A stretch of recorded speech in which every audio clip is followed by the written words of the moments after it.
Hello, everyone, and welcome to our session. It's a very important session, I think, and very timely.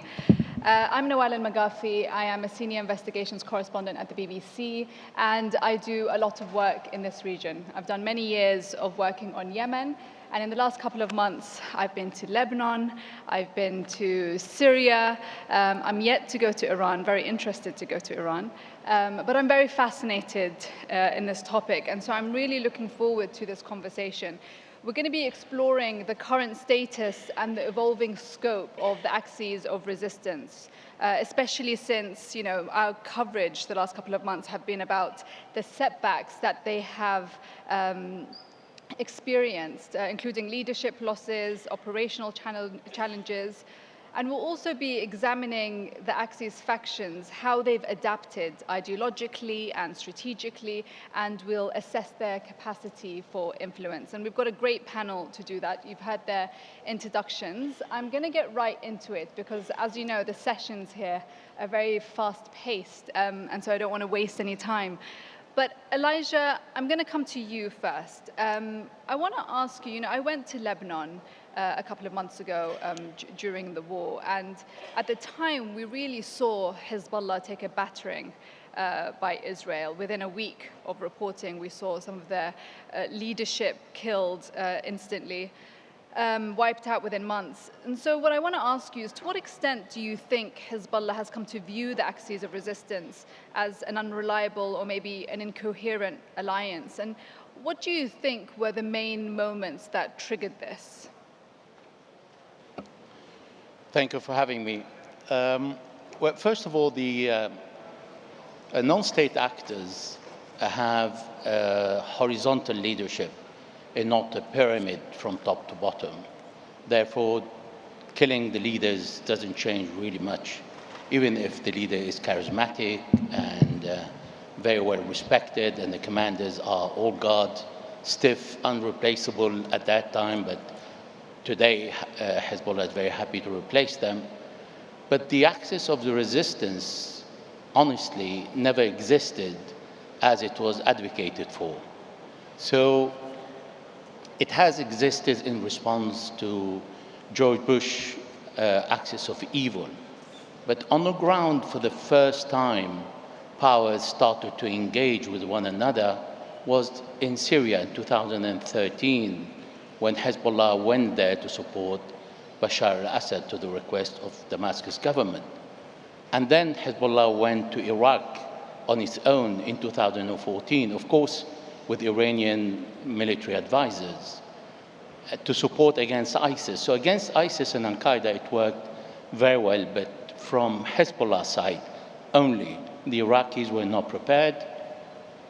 The army was dismantled. The kind of groups were not formed as they were after 2018. And then in 2018, the Iraqi came to Syria to support Bashar al-Assad. So still the axis of the resistance as advertised for never been really formed. On the contrary, in 2013, Hamas was fighting and killing Hezbollah and Iranian military advisors in Syria. And those who were fighting in Syria among Hamas groups in the camps were against Hezbollah, so they were not part of the axis of the resistance. And then we've seen the 7th of October 2023, when Mohammed al-Deif from Hamas requested from the axis of the resistance to join in the battle. So no hierarchy, no central command, no coordination for the attack. It was a verbal announcement to join in and help. So the only one who responded is Hezbollah. And Hezbollah responded by attacking the Israelis in Lebanese occupied territory on the 8th of October. Again, Hezbollah believed Israel would never go to an all-out war. And then, beginning of the war in 2023 and 2024, Syria said it's not going to be involved. Bashar al-Assad stayed out. No axis of the resistance working. Iraq said, I am not part of the alliance. There is no axis of the resistance, only Hezbollah and the usual Iranian support according to the constitution Article 154, supporting all the oppressed people around the world, and having allies to finance, train, and offer not only money, but also advisors and the know-how and sharing experience. So we cannot say that the axis of the resistance existed from the first beginning really on the ground. It existed in the head of Sayyid Nasrallah, who repeated it several times, but was never translated as a unity of power and groups that had a specific task. On the contrary, when Sayyid Nasrallah used to reveal secrets of Hezbollah and plans on television, he was talking about a possibility of different forces to go and occupy the Galilee, but it never happened. So basically, the axis of the resistance was a narrative, but never translated on the ground. But I think that really came apparent during the war in Lebanon. I think there was an expectation that Iran might possibly intervene, might possibly support Hezbollah, and that didn't happen. How do you think Hezbollah's readjusting itself and recollaborating itself now after what's happened? Iraq has never said that it's going to fight on behalf of any group or any country. Iran is a country, and it needs to look after its own interests. It is financing Hezbollah, financing the allies, financing the oppressed people, went to Venezuela to finance and support Venezuela in its crisis, financed the Palestinians who requested the support, supported Assad, who prevent them from fighting Israel using the Syrian territory, and they accepted that because it is the wish of people to do the fight on their own.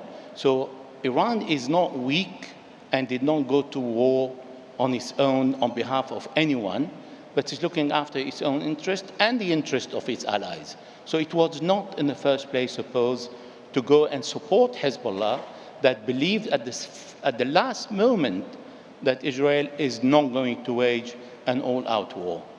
And do you think Hezbollah can stand on its own without any support from Iran? But who said Iran is going to stop the support? Hezbollah now is recruiting, is reorganizing itself. It's trying to have an intelligent, more modest approach, a more realistic approach with a different objective, a different strategic objective. The case of Palestine is the concern of all country and not Hezbollah on its own. This is not the responsibility of the countries who are around Israel to liberate Palestine in these terms. It is the responsibility of all the Arabs. It's exactly the same rhetoric offered by Turkey or other Middle Eastern countries who are saying, the moment everybody wants to liberate Palestine, we will all go, but not one on its own. So Iran today is the one who is helping more than 330,000 people in Lebanon to restore their homes. They spent so far $500 million on the restoration, not yet on the reconstruction, because that's the responsibility of the Lebanese government. And Hezbollah is still paying the salary, is still engaged in the country, in social affairs, in the government and the parliament, still receiving people who are ready to enjoy, and is gathering much more power from all the people who used to fight, experienced fighters in Yemen, in Iraq, in Syria, because now it's more domestic than a regional army, to be concentrated, thanks to the help of Israel, of continuing occupying part of Lebanon, and giving the real raison d'etre for Hezbollah to exist and challenge the Lebanese government, because the Israelis are undermining the Lebanese government by violating the ceasefire, refusing to respect the 1701 United Nations Security Council resolution and the agreement to stop this war. So because of that, Hezbollah will exist, and it needs money, and Iran is extremely happy to pass on this money. I'm going to move on to you, Maysaa. I mean, Elijah, you made a good point about Palestine and trying to take up this role as being the force that is fighting for Gaza. Well, the Houthis have tried to take up this role with their attacks on the Red Sea, you know, saying that they are doing these attacks on the Red Sea in support of Gaza. Tell me how this shift reflects the Houthis' new strategic role within the axis of resistance. Okay, thank you very much for hosting me. And before I will go to answer your question, I have to clarify 2 points. The Houthis, they are the strongest and the most independent actor in this resistance, in this axis of resistance. They are almost a state. They are the de facto power or the de facto authority for large part of Yemen, for the north and west of Yemen. So they inherited that state, the Yemeni state capabilities by controlling Sana'a, the capital of the Yemeni state. They inherited the Yemeni army military capabilities. And also adding to this, the Iran support was very generous to them, military support and training and experts and all of this. So they control a big geography compared to Lebanon or Gaza. Under their control, a big population. We are talking about not less than 15 million.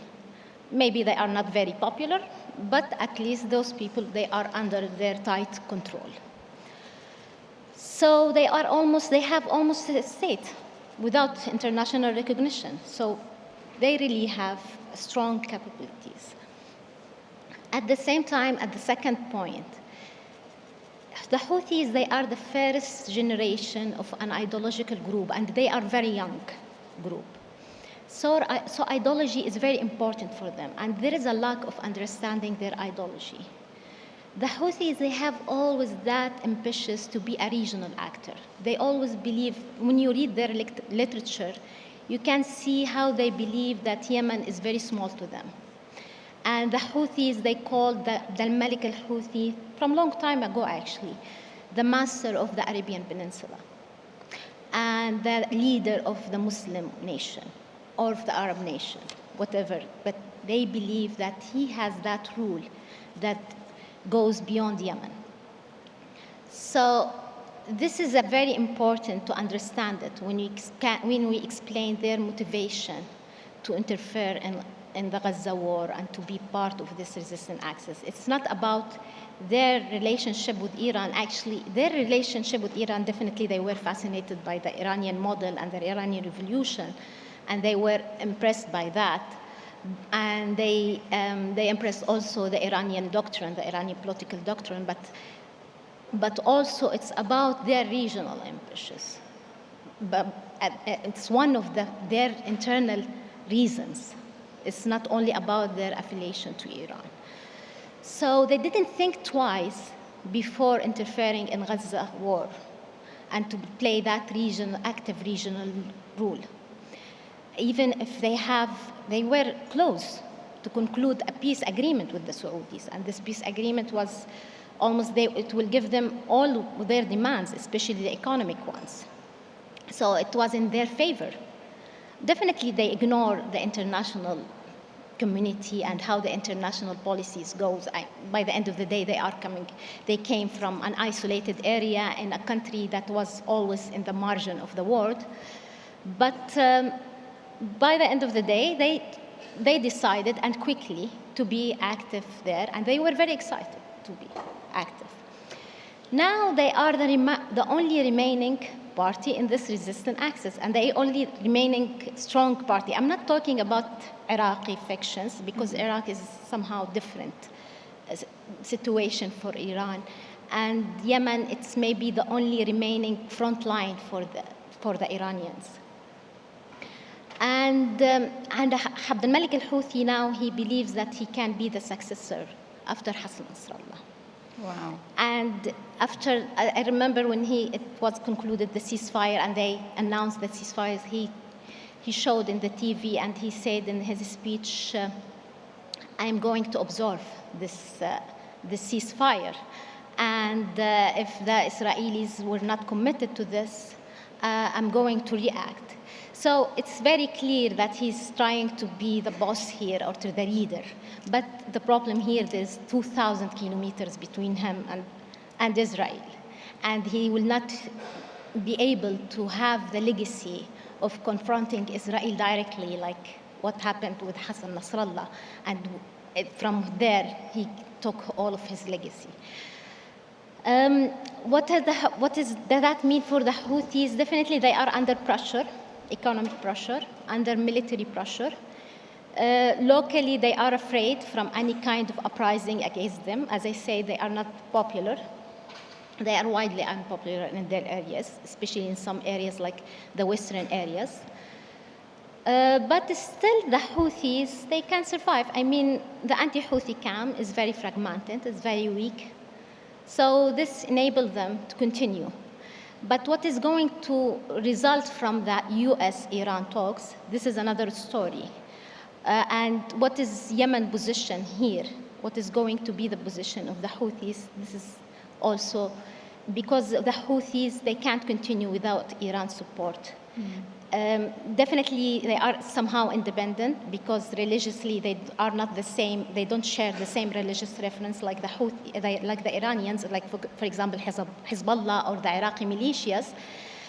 But for them, the Iranian military support is very crucial because without this support, they will not survive for a decade until now. And throughout this decade, they involved in many wars, regional and local wars.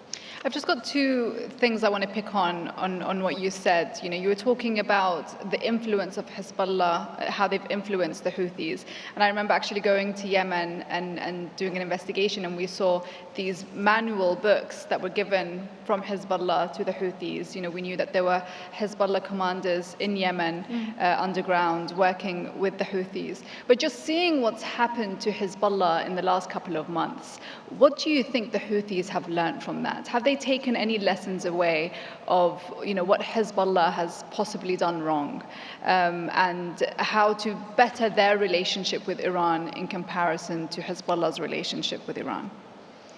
I believe the most important lesson for them about Hezbollah, it was how to be very cautious with technology. And even before, actually. I remember before that, as I heard that in Sana'a, the Houthi leadership, they ordered their military leaders and others to avoid the cell phones, that it is the touch one. I mean, to use only the very basic ones. And Abd al-Malik al-Houthi is a very cautious person, and he's very obsessed. I mean, he always used the landline, change his places. But I think this increased their security measures to be more cautious in dealing with technology, in dealing with also the security obsession have been increased. So this is maybe the biggest lesson for them. So they're even more paranoid than they were before. It can be, yeah. Rami, I want to come to you now. You know, how did we get here? How did we get to a point where the most effective and what it seems sustained resistance to Israel is being carried out by non-state armed actors rather than national governments? And also, what underlying political, social, or institutional conditions in Arab states have contributed to that reality? Well, thank you for having me, and I'm honored to be with this panel. And to be linked with the Soufan Center and the great work they do, and to be in Qatar. It's a pleasure on all fronts. So the first thing to remember is that if you look at all of these groups, we're talking about Hezbollah, Hamas, Ansarullah, Popular Mobilization Forces, the other resistance groups, rebellion groups, whatever you want to call them, they've all suffered under various forms of domestic, regional or foreign, often predatory aggression and subjugation. And the people in these lands have all fought against similar oppression by similar forces way before these groups came into existence. If you look in Palestine since the 30s, in Yemen for centuries in some cases, and Syria, of course, and all over the place. So there's nothing unusual. In fact, it's very normal for people in the region to rebel against predators and subjugators and colonial oppressors, whoever they may be.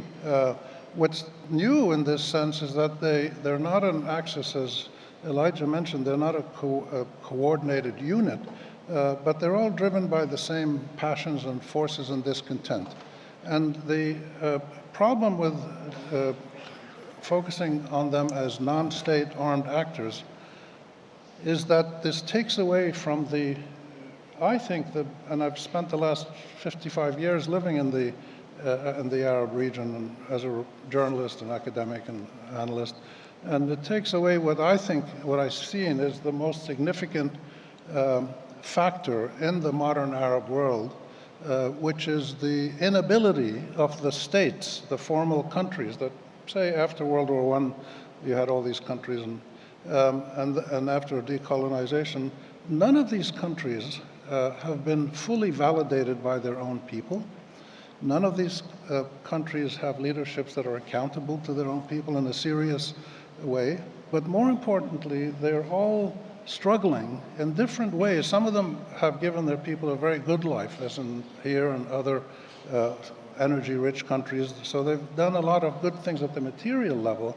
But everywhere in the region, you find that the states have struggled with the tests of stability, security, equitable development, and effective governance and statehood systems. To various degrees, they all struggle with these things. And the biggest driver of discontent in this region over the last half century, at least, it goes back further, but let's just take half a century, is that the citizens have been humiliated, the majority of them. About a third of the Arab world lives a decent life. Some are very wealthy and others are okay.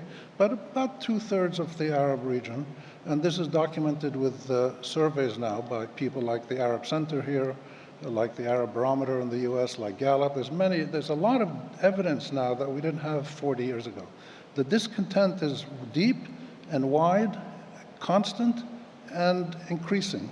It has to do with poverty. It has to do with lack of citizen rights, lack of accountability, powerlessness. Citizens feel they don't have really any power to have a better life, a sense of desperation and even humiliation. And that's why you see in some countries 40, 50% of young people want to immigrate. But the inability of the states, by and large, except again for the wealthy ones, over 2/3 of the Arab countries, the inability of the states to give their citizens a safe and satisfying life has led to distress that has accumulated, and ultimately with the predatory acts of Israel, a constant foreign military intervention, and I'm not talking just military intervention recently, non-stop international military intervention and fighting in the Middle East since Napoleon. Since 1798, the Western powers have not stopped their military interventions, and they're still doing it. And recently the Russians joined in, and some more of the Europeans got involved, and in Gaza, it's reached this peak of brutality and inhumanity. And as people watch this, they get degraded, they get humiliated, and they don't know what to do. So this is how these resistance movements have grown, and I'll just give you in 2 minutes a few statistics which will show this. There's about just over 400 million Arabs today. 154 million are food insecure. These are UN statistics. They're all very verifiable. About just under half of all the Arabs are vulnerable or marginalized, according to UN data. About 3/4 lack social protection, insurance, retirement, anything like that. About 70% of the non-energy rich countries, which is about 80% of the Arab world, about 70% of these countries the citizens are poor and needy and can't meet their monthly basic food requirements. And it's the fundamental life-sustaining issues that bother them. And you see this in Gaza, and this is why the Israelis, with Western support, are preventing water and food and medicine from getting into Gaza. It's those essentials of life, food, water, housing, medical care, that a lot of Arabs are not getting. And it's grown to a point where about 80 to 90% of labor is informal labor in the Arab countries.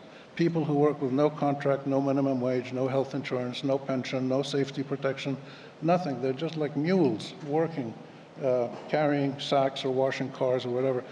So this degrades people. And then when you get the military occupations and you get the foreign intervention, it leads to a loss of, first a loss of well-being, and then loss of trust in your government, and loss of legitimacy of many of these governments, and therefore these movements arise that come up to protect the people as much as they can, because the governments and the states were not protecting the people. So that helps you understand better how, and keep in mind that this kind of citizen activism against degradation, whether by local tyrants or foreign tyrants, that's been going on for centuries. It's not new.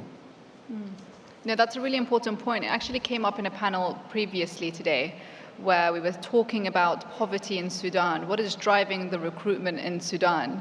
Just as a different example altogether. And he said, it's poverty. Young men, they don't have funds, they don't have food, they don't have education, and they don't have a government to support them, and so that's the alternative. But poverty by itself doesn't lead to armed resistance. It's the combination of poverty and powerlessness, helplessness, and constant degradation, and tremendous inequalities. The Arab region is the most unequal in the world, again, according to UN data. It's the combination of all those things. And then the colonial powers, joined recently by regional powers who also act in a colonial way, and in some cases even Arab powers act in a colonial way in some areas in the region, attacking other countries. That combination finally drives people over the edge, and they don't know what to do. Many of them try to immigrate. If they can't immigrate, they try to. Some of them join the system. If you join the system, you get food, you get a job, and you give up your sense of dignity maybe, but you live, and survival is the first instinct. Now, this is a biological process. It's not an ideological process. It's biological survival at one level, at the base level. And then as things develop, people get into armed movements.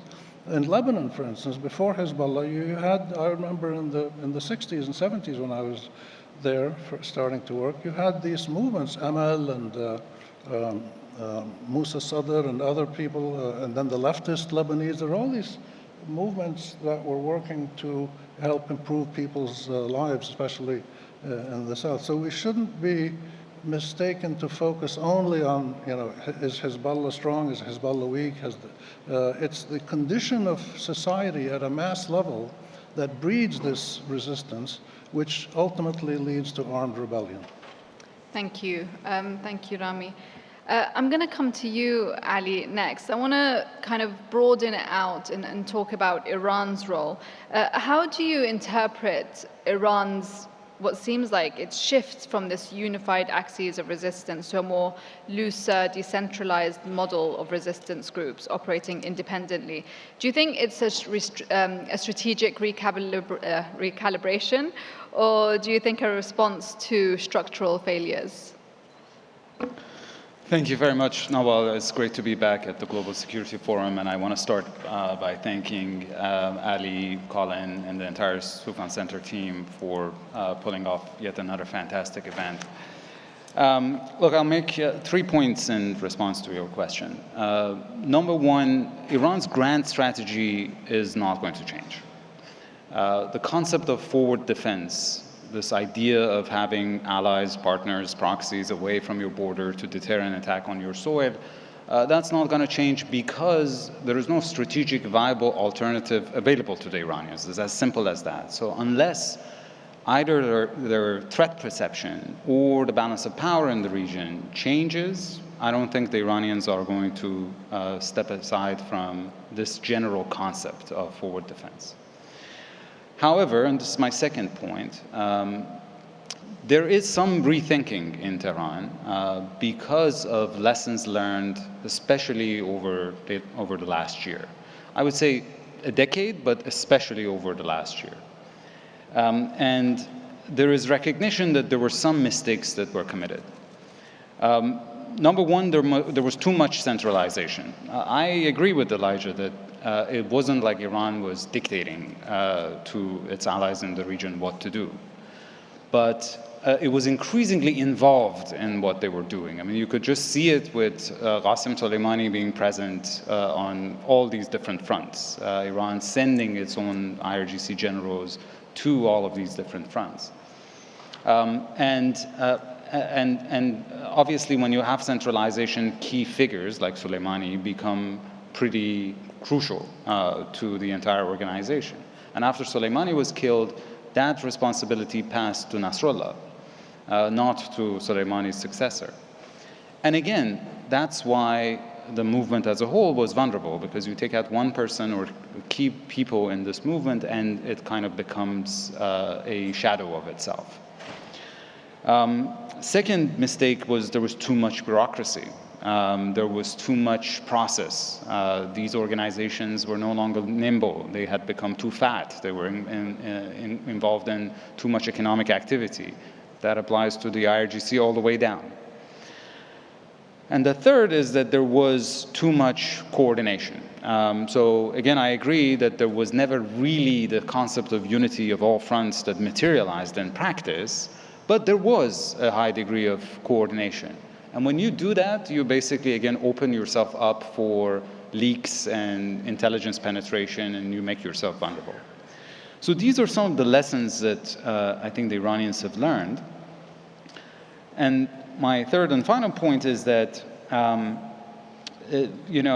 we have to remember that these groups are not foreign implants. These are basically rooted in their own societies. And they basically have three main ingredients. One is their core constituency, which, as Rami was alluding to, they are grievance-driven. Second is money, and third is weapons.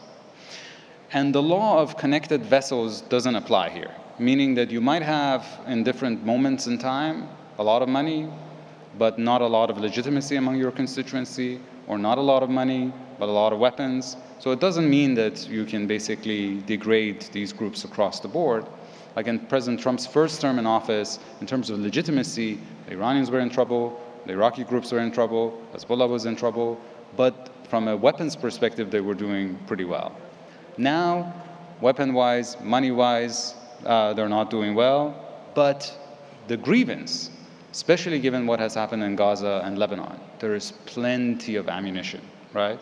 And there is plenty of opportunity for recruitment because all the underlying grievances that Rami was talking about are there and in fact are aggravated. So overall, I want to say that there is a return to the concept of resistance without access, but the whole concept has not disappeared. It's kind of a return to what existed until early 2010s. How do people, I'm really fascinated to know how people within Iran feel about the role Iran plays in the region. So look, this is a difficult question to answer because there hasn't been any open, reliable surveys that asks this question writ large. Obviously, the regime doesn't allow that kind of open debate about this regional policy. We have seen in different protests in Iran, people coming out and saying, no to Gaza, no to Lebanon, I give my life for Iran, meaning that they don't want to spend their money abroad, they want to focus internally. But there are also maybe equal or less or more number of people who like this image of Iran being able to project power beyond its borders, who understand that the reason Israel has not so far attacked Iran's nuclear program is not necessarily because it has been afraid of Iran's own power, but it has been afraid of Iranian allies in the region. So I think there's mixed feelings in general, but given that the regime is extremely unpopular, I wouldn't be surprised that if there were some reliable surveys that it would show that its regional policy is also equally unpopular. And then my last question is on the talks that are ongoing right now between the US and Iran. How do you think, what concessions do you think Iran will be willing to make, and how may it change its attitude after the talks?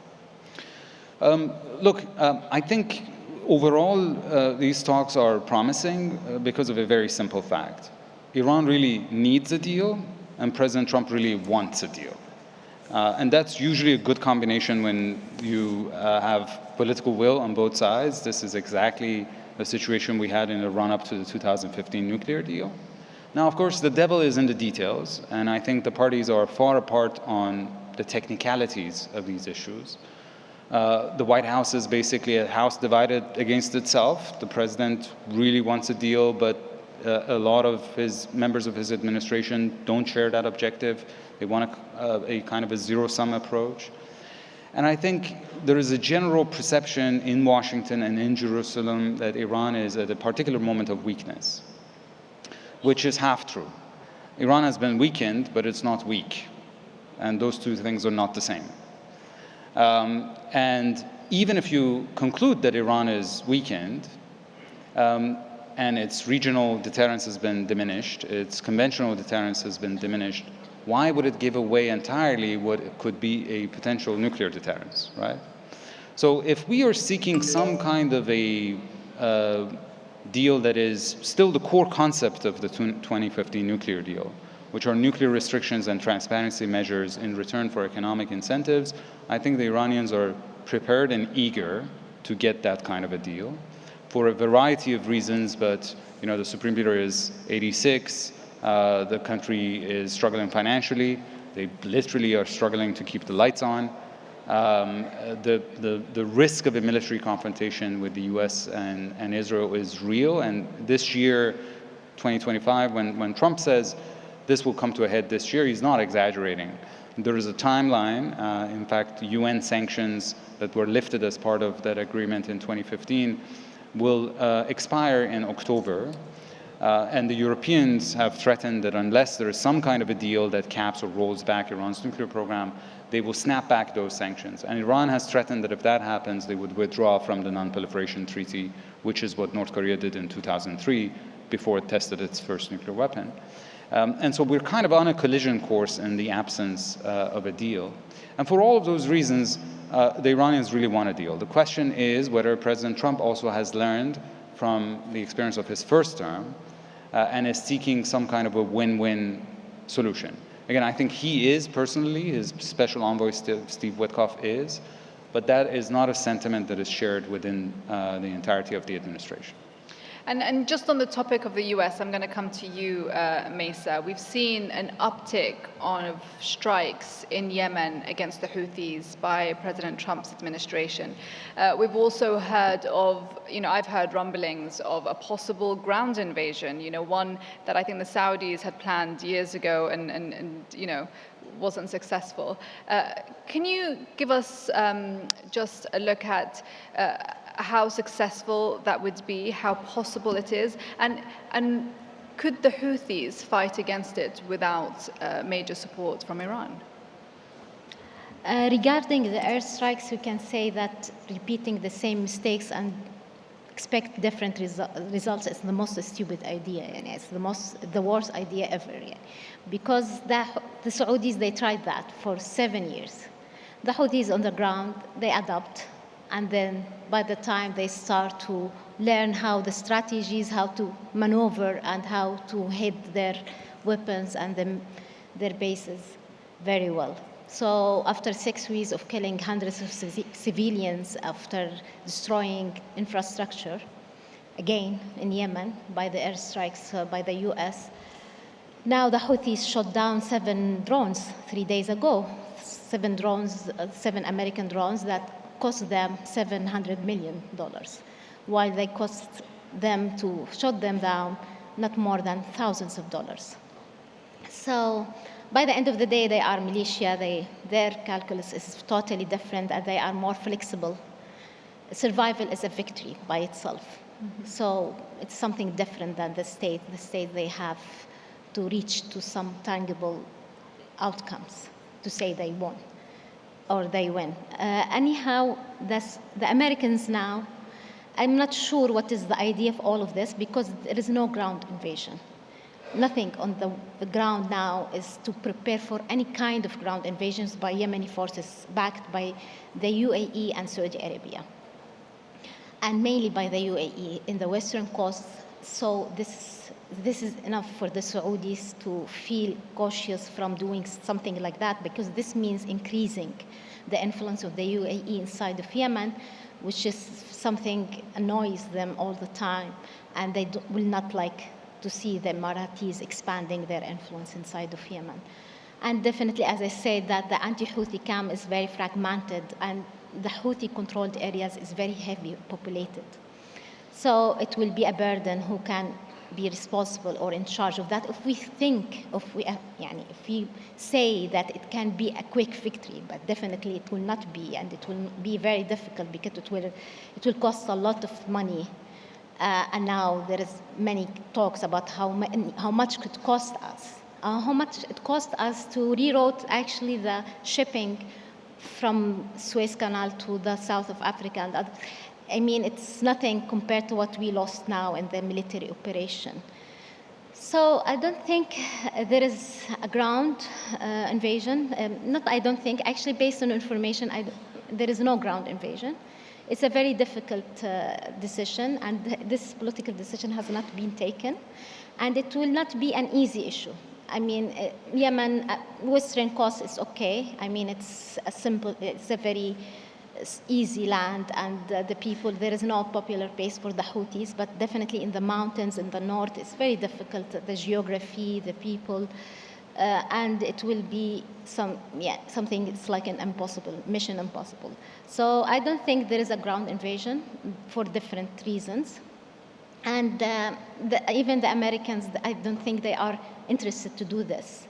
Most of their focus is to succeed the US-Iran talks. Maybe from this they can maybe stop the Iranian supplies to the Houthis.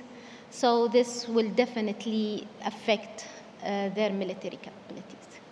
So we only have a few minutes left. So I want to come back to all of you and just ask for some closing remarks on what you've taken from what each of you have said, and what thoughts you have on what could play out next. I'm going to come to you first, Elijah, and then I'll come to you, Rami, straight after. Thank you. I think Ali touched upon a very important point. And I would mix all these 3 points in one, because they all depend on the first one, actually. When he spoke about centralization, intelligent breach, and plenty of ammunition, I think they all fit in the first one. It is normal for a country to centralize its command and control in its asset. What is not normal for a non-state actor to centralize its command and its weapons and its everything in the organization to be centralized and exposed to intelligence breach. That was the deadly mistake of Hezbollah. Today, Hezbollah has changed because it has learned that it cannot be a regional army, but a resistance, as it has started in 1982. And then it was declared in 1985. So yes, centralizing was the key hit. I mean, we can talk about the mistake, but we need much longer time, and we don't have. But I think that was a very fair and important point related to Hezbollah, but not to Iran. Thank you. Thank you, Elijah. Rami? Yeah, 2 quick points. I think we need to keep in mind what happened between 2010 and 2020. We had the biggest regional mass uprising in the modern history, or maybe the entire history of the Arab world. It was unbelievable that people in virtually every country, with a few small exceptions, were rising up, demanding their rights as citizens and dignity. The second point is that throughout the last century of statehood, but even before that, the three dominant forces in Arab society and in the lives and hearts of individual people were religion, tribalism, and in the modern world, Arabism. Those three forces are intrinsically against the centralization of power in a state run by a few people. And so these three forces, religion, tribalism, and Arabism, are still rampant across the region, and people still turn to them when their state doesn't give them what they deserve. When the state responds to the citizens' rights, these forces recede, and they haven't receded. They've grown in recent years, and that's why the Muslim Brotherhood gets banned, and the armed groups get banned, and people still struggle to figure out how do they just want to live a decent life. You know, they're not people are not troublemakers, and this is where we are. Maysaa, do you have closing remarks? So, I mean, I can see the red flashing zero. Okay, Ali. Just maybe very quickly. Somebody said on a panel here yesterday that they were pessimistic about the prospect of, in addition maybe to a nuclear deal, having understandings on the region. I disagree. I do believe that the Biden administration actually set a precedent for unwritten understandings between Iran and the United States when it gets to non-nuclear issues. In 2023, Iran committed, for instance, not to give ballistic missiles to Russia. It committed to hold back the Hashd and the groups in Syria from attacking US forces. And in fact, we had the longest period, about 8 months, of no attacks on any US embassy or base in the region. So these things are possible, but you need to you need to generate a positive momentum. And indeed, if we get some kind of a nuclear deal, even a partial nuclear deal, I think there will be space for progress on other areas as well. Thank you so much. We've got a red flashing light saying that we've run out of time, but I was finding that very interesting, so I wanted to hear more. But thank you all so much. You've given me so much food for thought, and thank you all for joining.